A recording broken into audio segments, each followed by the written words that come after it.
Welcome to Blue Monday. I have just got in from training. I just shoveled my tea down my neck, hence I'm still in my training gear. Like it. Well, Have a managerial vibe. Yeah, I don't know why I got that done. It just seems that the cat's jumped in now and everything. Anyway, let's talk about Everton. Very disappointing game, wasn't it? Just everything about it from pretty much start to the end. It started badly, it finished badly. It's just rubbish. Yeah, I think that miss at the end is one you just think about all week, isn't it? Like, without a doubt. I just can't get that out of my head. Just thinking, just put it either bottom corner, either top corner. And every conversation we're having this week is very different, isn't it? It is, yeah. I mean, I think, but yeah, just frustrating. I think sort of Leicester showed last night. They got like a last minute winner, Sheffield, didn't they? Yeah.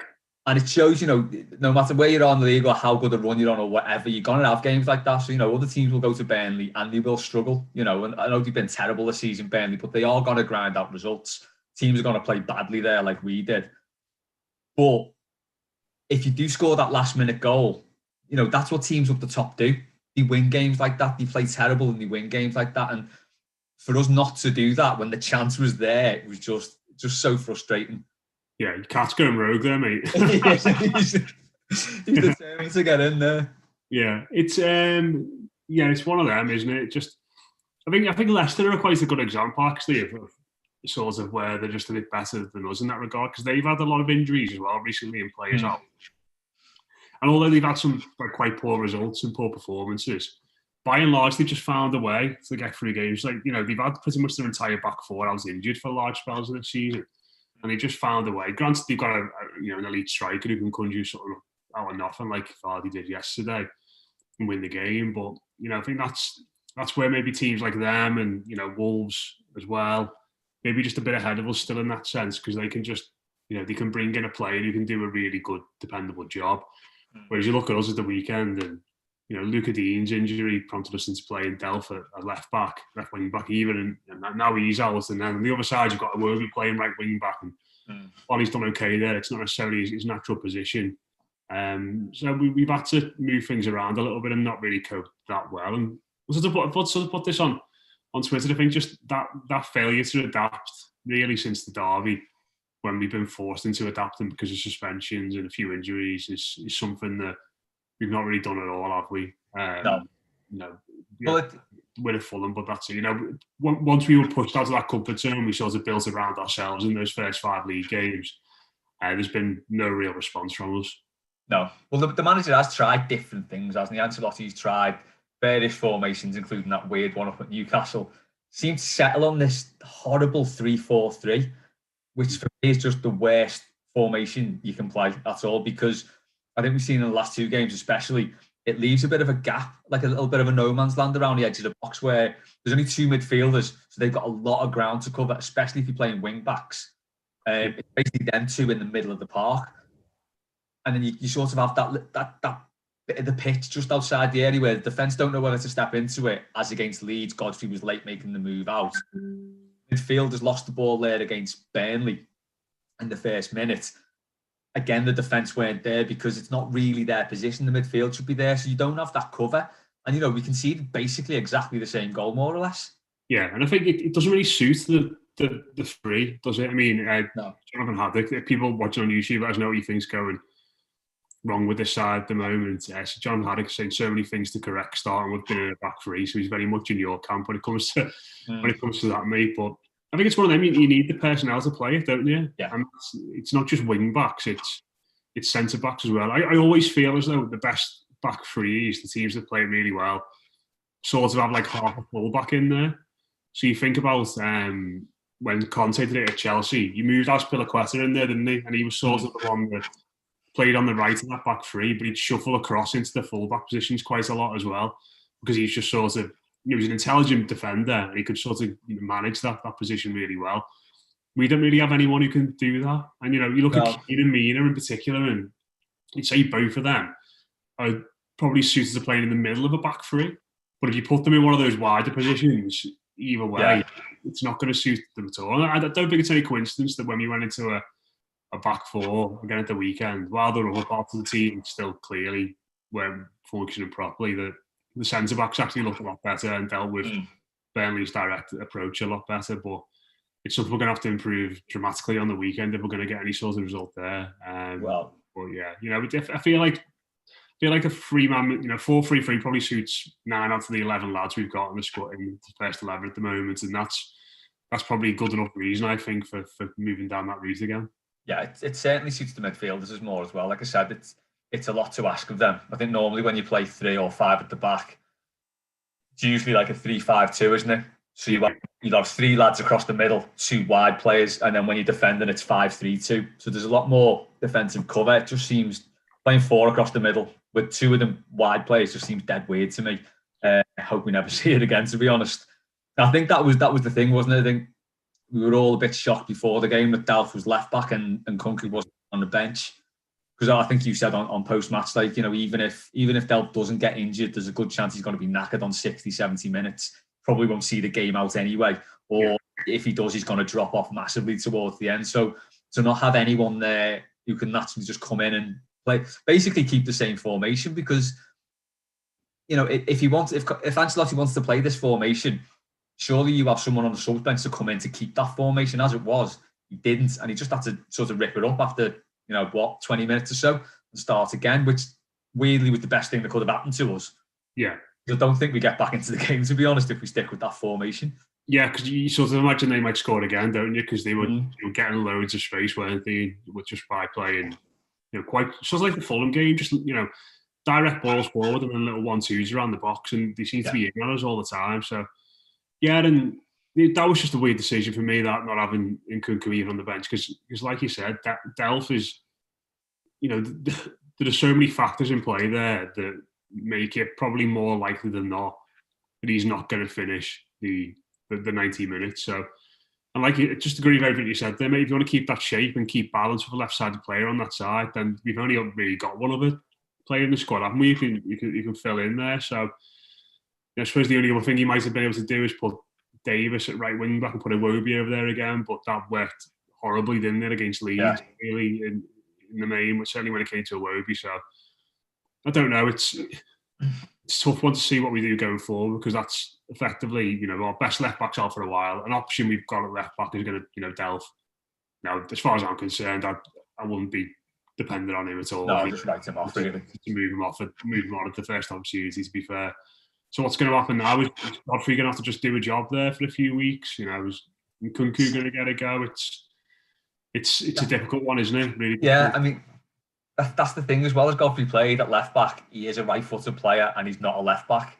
So while you can step in sometimes and you can have a good game out of position, it can just happen. And it was against a side that's not the best in the league at all by any stretch of the imagination. To then ask him to do that right the way through December with the fixtures we've got coming up, it's just mad. We can't expect him to maintain that performance level at left back. He might do. He could surprise everyone, but it would be a massive risk for a young player back in the Premier League, right-footed. He's a defensive mid or a centre-back, basically, to lash him at left-back. Just seems too much of a gamble to me. And the other mad thing as well is, I think we've had 3 different centre-back partnerships, haven't we, in the last games or something? So it's like there's no consistency with the personnel. So it's never going to work. I think he probably needs to just settle on a back 4 to basically see us through December if it can, injuries permitting. And I have no idea what that's going to be. Yeah, I think there's something to having Gomez in midfield. I think he came on and didn't play that well, really, in general. Right. But I think he did okay. Yeah, there's some moments where he thought he's on it here. He's gonna have a big impact on the game. Then others we think, what on earth are you doing there? But earlier in the season when we were playing well, he was in the side, wasn't he? He was in that midfield every week, and I think on the back of a shocking performance at Newcastle, he was sort of binned off, wasn't he, for a while. And Sigurdsson was considered a better option, but I think sometimes he's just someone who you can give the ball to and he can hold it and you can win a free kick, and maybe just having him in there as that third midfielder gives us a bit more structure and a bit more control in that area of the pitch. And maybe that's something we need to start looking at going back to, because it's the first time we've seen him. He came on for a bit against Leeds, didn't he? But other than that, we've not really seen him at all over the last few weeks. So no. But yeah, they're just whereas at the start of the season everything looked really balanced, it just feels as though we're a bit skewed in midfield and defence now. Like we haven't got really a natural option at left back. We haven't really got a natural holding midfielder, and the players are having to play out of position to compensate for that, or they're having to do jobs that they're not really familiar with within their roles to compensate for that. So it's a tricky one, but this is when you've got a manager like this, mate, and his experience and his know-how and his tactical acumen, this is where this should come to the fore. And he should be trying to find a way through matches and trying to navigate the scene through tricky spells in games and through tricky games we've got coming up when we haven't got our full strength 11, because there's not many teams in this league at the moment that have got the best 11 lads they put out every week. No, not at all. And other teams are getting by basically without the best players. I think the annoying thing is, though, the manager seems to be a bit of a big part of the problem at the minute, because he does seem to be making the wrong decisions consistently. And I know, there's a lot of people who say, like, well, how can you have an opinion on this manager? He's won everything. He's won everything there is. He's actually won more trophies than Everton. Career, so it's like it does seem a bit churlish to like turn around and say, well, you're doing that wrong. But if we don't do that, there's no point of us doing these videos. Or people can't talk about footy with the mates ever again. It does me head in when people say that. It's mad. So why do you just bow down to the fact that, let's be honest, Marco Silva knows a lot more about footy than us. Sam Allardyce knows a lot more about footy than us. Do we just sort of sit there and go, well, these lads know more. Let's just let them work the magic. I think it's fine to be critical and analyse it, as long as we're not sat here calling people all sorts and directing abuse at them. The manager's got loads of things wrong in recent week. Absolutely loads of things wrong. Yes. Probably the worst one of the lot was Saturday, not having another left back on the bench given the circumstances. But so does that mean that we want him to leave the football club? Absolutely not. Absolutely not. That's it. And you've got to take it in perspective. You can't criticise the manager, as you said, without thinking, well, you want him sacked then, because it's not like that at all. Just you expect a bit better, and you just want better, don't you? We want the best possible thing for the team, which I'm sure he is, no doubt about it. And it is going to take time, because he is, he's not inherited the best squad. The players he's signed have dropped off in form or fitness or whatever from the start of the season, and that's going to happen. And we've said all along, the players that come in aren't good enough to fill in the players, when they lose form or they lose fitness. And we are still Everton. We are still, Well, yeah, the bulk of this squad finished 12th last year. It's going to be slow, and I think I've always sort of appreciated it was going to be slow, and even when we were winning games, there's going to be bumps in the road. But there have been little things over the last few weeks that have concerned me. To be honest, I didn't think that the run would be quite as bad as this, given the calibre of opposition we played, and you'd certainly like to have a few more points on the board going into this testing run of fixtures. But you sort of get the sense that this is going to happen in a mad season, and for a team that was largely well below average last year, it's about just getting that consistency up. I think Owen Parks put it well yesterday on Twitter. I saw somebody does some of our shows sort of saying that if you just grind out a draw at Newcastle, or you grind out a draw at Southampton, all of a sudden these sorts of results are fine, because you've got that in your locker to sort of get through games where you can say, right, we're not playing that well here, but we can get a point. But then by contrast, you look at the game of the weekend and say, well, we played all right there, we should have got 3 points. It's just about taking that extra step in matches and making yourself a bit harder to beat. But yeah, I think Saturday's maybe a little bit different to that, because they were in such rotten form going into the game. Not scoring, conceding loads, and we let them off the hook a little bit. Yeah, I think the majorly frustrating thing is it just seems like that typical Everton thing where, although the top four's still within grasp, we're just not taking the opportunity. It's like a perpetual win at Villa and we go top. It's a game, it seems now, doesn't it? It's like all we've got to do is like get some points here, and we're right up there, and we don't, and we're just falling short, and it's dead frustrating. There are some positives though. Jordan Pickford, it's probably 2 good games now he's had, maybe 3. Yeah, he's had a few in a row, hasn't he? To be fair, yeah. So he's doing well. We're not talking about him making mistakes. I don't think he could have done much about the goal at the weekend. He certainly couldn't have done anything about the one at Leeds. He's made some vital saves in those games. It is a worry that long shot business. Before we go on to praise him, because he does praise, these long shots are concerning, aren't they? Yeah, I do feel like I've seen him concede that goal about 100 times, since he's been at Everton. I think we conceded 6 goals from outside the area already this season. Yeah, I think it was the same last year as well, wasn't he? He's conceded more than anyone outside the box. I think that was the stat from us from last season. So, yeah, it is a bit concerning. I think he's been doing well, hasn't he? He's been doing well. He has, yeah. You can possibly look at his positioning a bit for the one at the weekend. I don't think Leeds had any chance. That was just an excellent shot through a defender's legs. I think the one, he maybe could have done better for it, but, you know, it's a snapshot from outside the area, again, through defenders. I don't know. It's frustrating, but, you know, overall he played well, and we're not talking about him making howlers all the time, which is it's a nice feeling, isn't it? It is actually something that's genuinely positive that we're not talking about him. Yeah, absolutely, because, you know, he's had a bit of a sort time on and off the pitch, hasn't he, recently? So it's good that he seems a bit more focused and a bit more alert, and he's sort of simplified his goalkeeping a bit, which is good. But I don't know. I think the long shot, we'd have to get someone on, like, I don't know, like David Priest or someone who knows a lot more about goalkeeping, because it just feels a bit weird, doesn't it? You know, some of those shots that go, like I said, that Rafinha one, he bangs that out of nowhere, doesn't he, with no backlift. You know, that's going to catch a lot of goalkeepers off guard. But the one at the weekend, to me, just something about it didn't look right. What I would say is, I'd say Burnley's keeper probably saves, I'd say. But yeah, possibly. But there are shots that, you know, Pope won't be able to save the Pickford can, because he's got better skills. So maybe it's just one of them, the trade-off of having a goalkeeper like him who's a bit more dynamic, a bit more likely to be quicker up his line, like he was in the first half to save that Ishwood, you know, effort which kept us in the game. Whereas someone like Pope's maybe a bit more of a shot stopper and a bit more of a presence in there. So, but yeah, by and large, you know, we're nitpicking here. He's been a lot better over the last few weeks, and, you know, what did you say? Probably had 3-4 good games. Yeah. Now he's got to make that 10, hasn't he, mate? Before we sit here saying he's no longer a problem anymore. Yeah, well, that's it. You know, it's going to be a big test for him this month. Although he's generally better when he's got more to do, as we saw against Leeds. When he's involved in the game the whole time, I think he doesn't feel a need to act a goat and do something stupid. Yeah.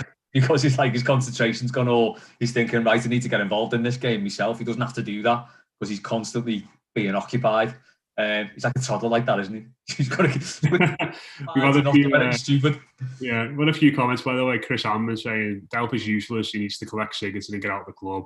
I thought Gomez done well. A few misplaced passes, but no worse than anyone else. Andrew Cunningham has said need Holgate as holding midfielder to protect the back four, and Alan and Decore to get forward. Yeah, he also said, why wasn't Olsen on the bench again? Team selections lately have been weird. I wasn't actually sure about that, to be fair. The Lossell thing's strange, isn't it? He's been on the last 2 games now, hasn't he?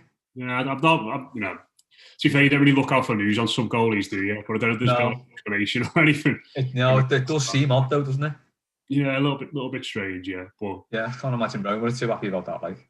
The midfield's one we spoke about before, isn't it? Avalanche, well, looks like Godfrey's going to play left back now, but yeah, playing in front of that back four could be something. Yeah, I'd be more than happy with that. I think Holgate or Godfrey are the answer to that defensive midfield. I think we said a couple of weeks back, didn't we? If we're looking for Gbamin to come in, and we're all pinning our hopes on Gbamin and coming in and being Claude Makelele, basically, it feels like we should probably start playing like that now. So you give Decore and Alan the freedom to run up the pitch. You know, Alan's looked a bit sloppy with his passing lately, certainly at the weekend. But you think if he's doing that higher up the pitch, it's not so much of an issue. But if he's a defensive midfield and he's making sloppy passes, that's when it becomes an issue. But that's definitely not his position, is it? That's what happened, wasn't it, for their first goal? Yeah. Exactly. Giving the ball away, and then they're in at the back 5 or whatever it was at that point, and they've got a free shot at goal. And as we discovered, you know, we can't keep shots off from distance. So yeah, that is a little bit concerning. But some positives to take from it, mate. But just feels like a massive opportunity missed with the games we've got coming up. It does. Yeah. So it's Chelsea next, isn't it? Chelsea next, yeah. Did you go in the ballot? I'm going. I've got a ticket. Oh, it's right. Oh, nice. Yeah, nice to get a ticket. Me and Mark Mosey, our respective fathers, got tickets in the ballot. So lovely stuff. We missed out.